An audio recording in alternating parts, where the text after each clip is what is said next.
Hello everybody, and welcome to Ancient Architects. Please subscribe now to get the latest ancient history news and independent research from around the world.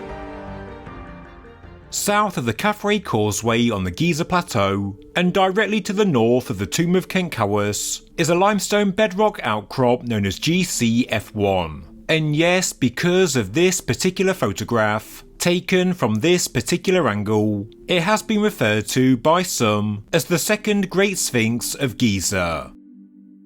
But it is only roughly reminiscent of Giza's famous monument, and only when you look at it from the south, because when you view it from any other direction, especially from above, we can clearly see that this clickbait hypothesis is nonsense. I can say with some confidence that this is not and never was a second Sphinx.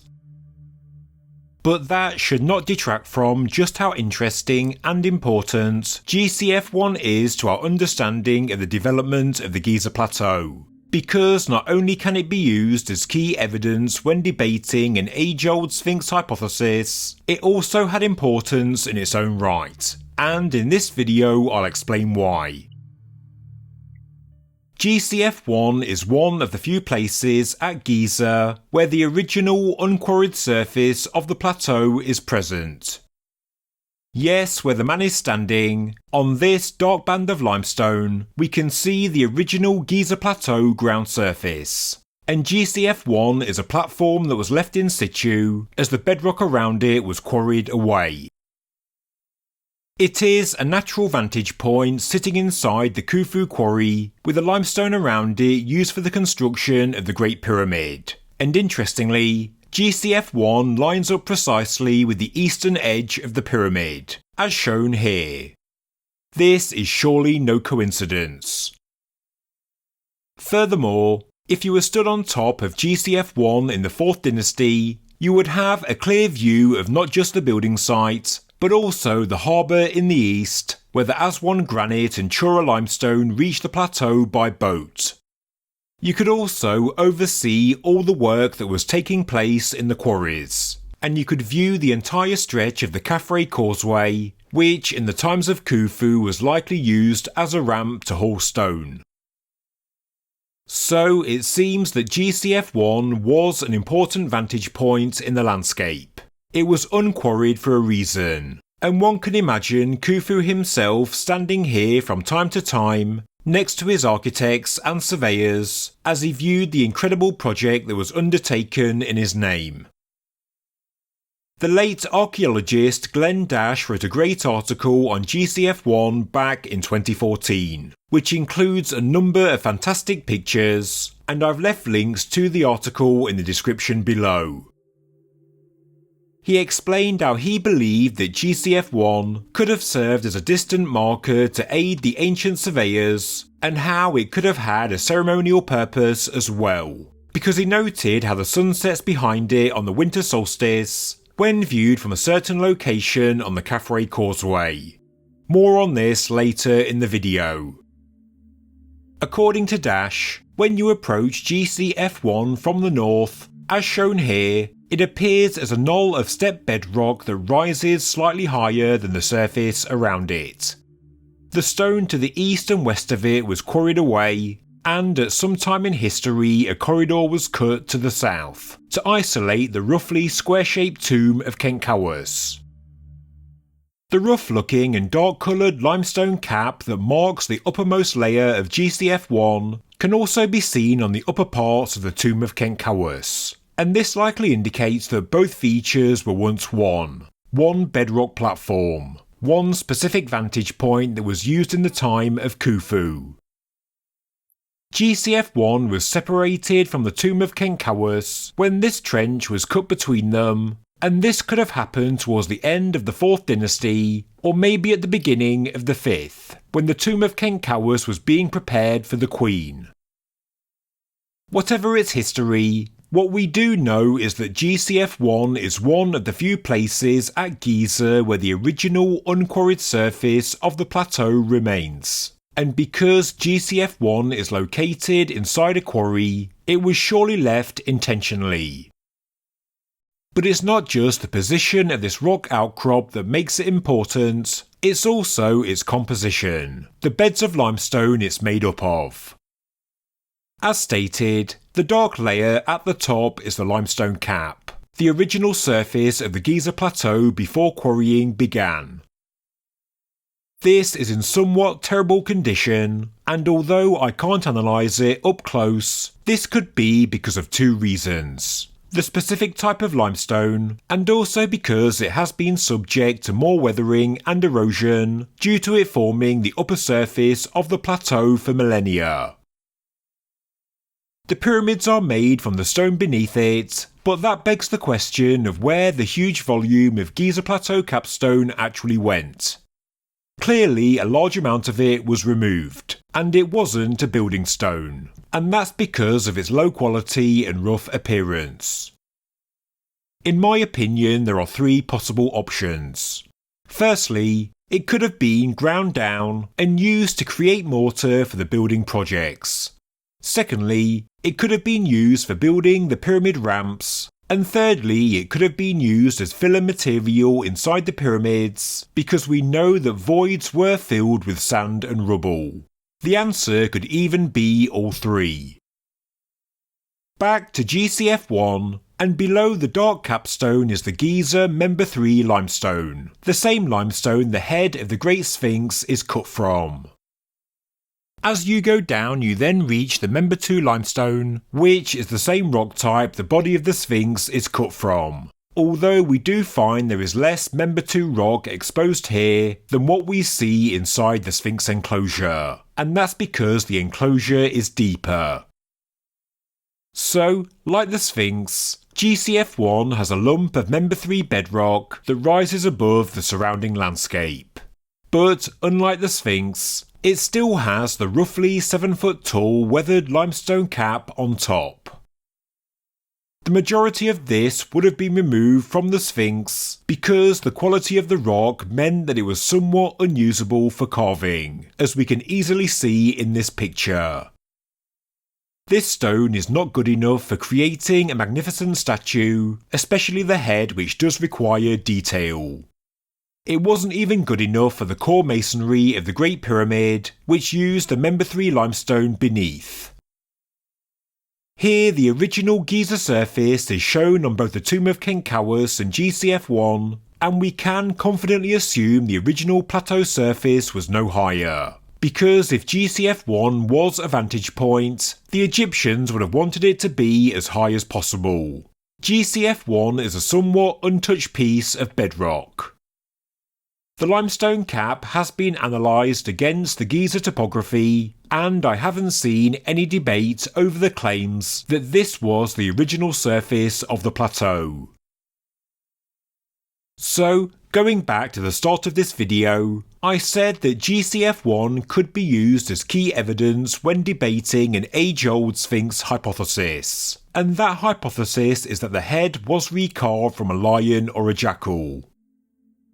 As we can see by studying the bedding of GCF1, the very top of the Sphinx head looks to be the very top of the Member 3 bedding. The irregular and heavily weathered limestone cap would have been directly on top.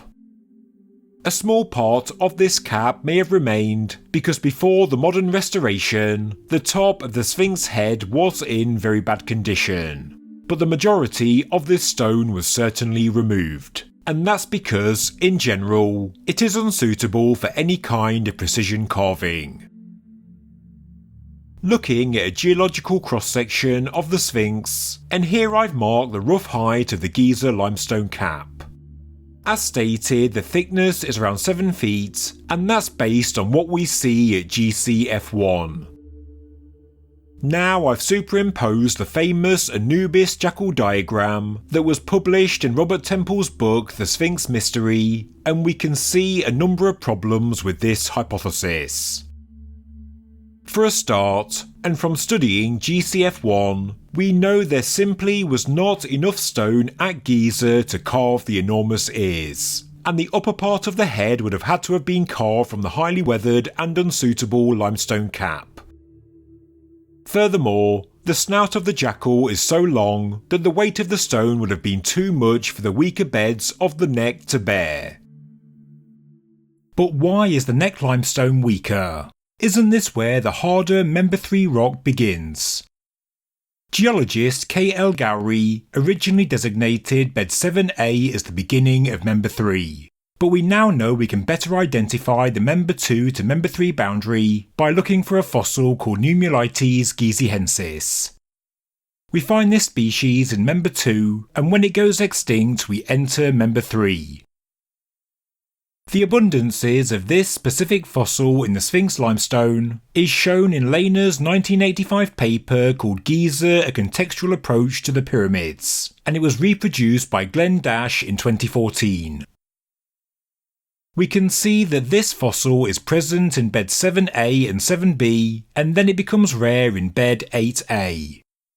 This shows that the neck between beds 8A and B is the true Member 2 to Member 3 transition.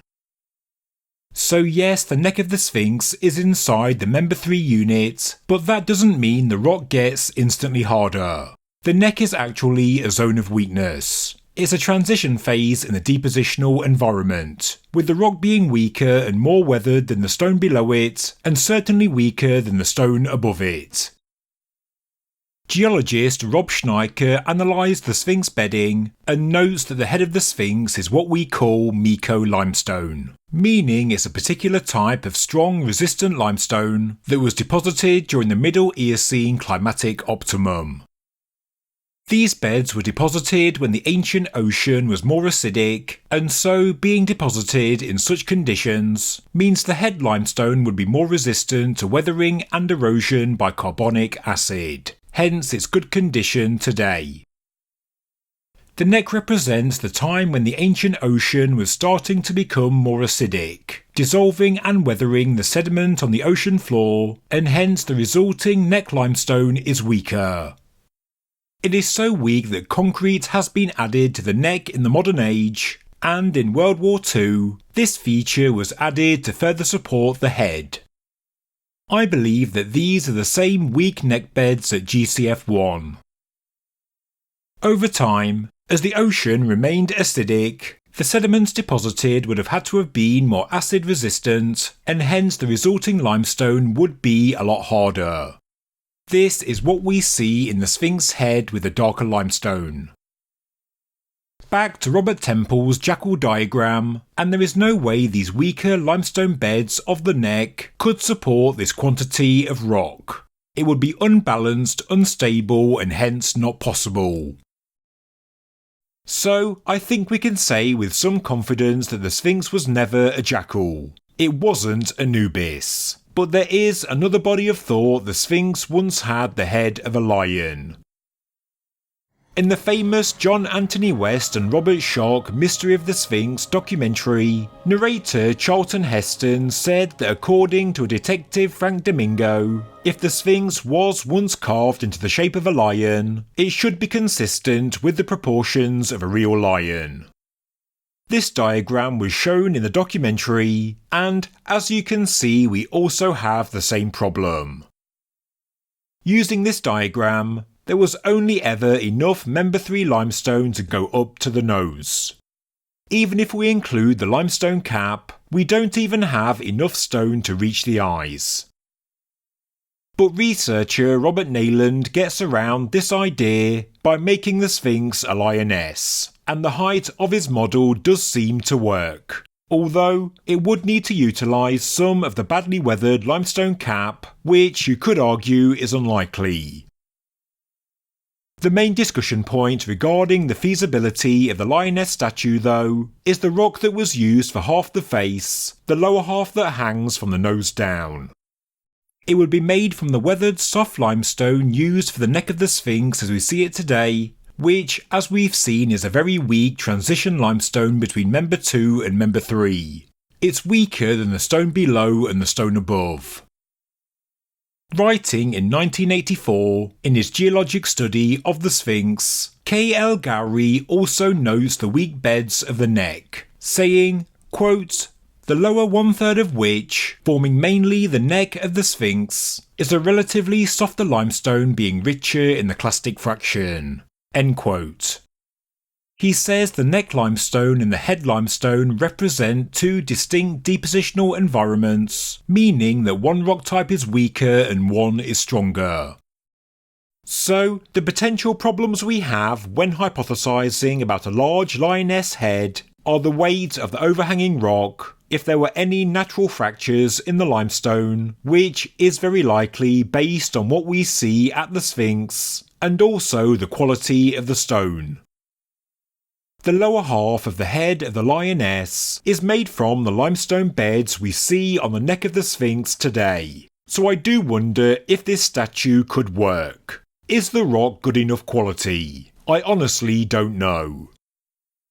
Of course, a lot of these issues could be resolved if the Egyptians left a supporting column of bedrock under the chin. This seems unlikely and undesirable, but it is certainly possible.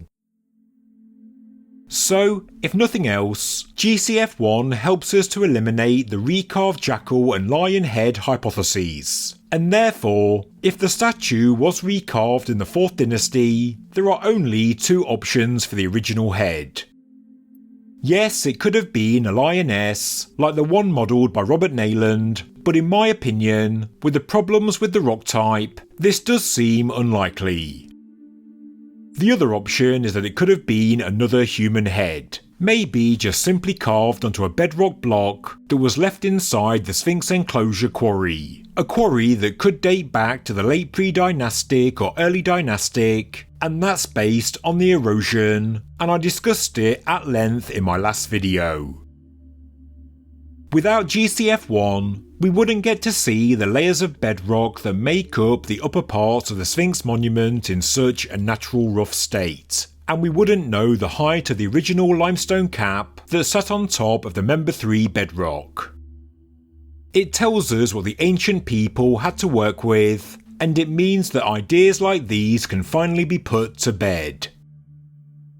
Robert Temple's jackal requires another 44 feet of excess bedrock, and Frank Domingo's lion requires another 46 feet, rock that simply wasn't there. The final thing to mention with regards to GCF1 is the solar alignment. If you stand at the point where the Khafre causeway meets the Khafre Valley Temple on the winter solstice, you can see the sun set directly behind the platform of bedrock that once went from the Tomb of Khentkawas to GCF1. This is significant because, as discussed in a recent video, evidence suggests the Tomb of Khentkawas did have an earlier phase, possibly pre-4th dynasty, before it became the tomb for the Queen. And we can see on its southern side, it did once have the palace facade style of decoration running across it, a feature that I call Phase 1, before it was covered up by fine Chura limestone in Phase 2. From my last video, we saw that there was also evidence the Khafre causeway was an ancient roadway that predated the 4th dynasty. And so, I do wonder if this winter solstice solar alignment was actually a feature of the Giza Plateau in early dynastic times, connecting a possible pre-4th dynasty roadway with a possible pre-4th dynasty important rock cut structure. The more research I do, with the more videos I make, some things do become clearer, but some Giza mysteries just get deeper and deeper, and I still have a lot more to come. Thank you very much for watching this episode of Ancient Architects. If you enjoyed the video, please subscribe to the channel, please like the video, and please leave a comment below. Thank you very much.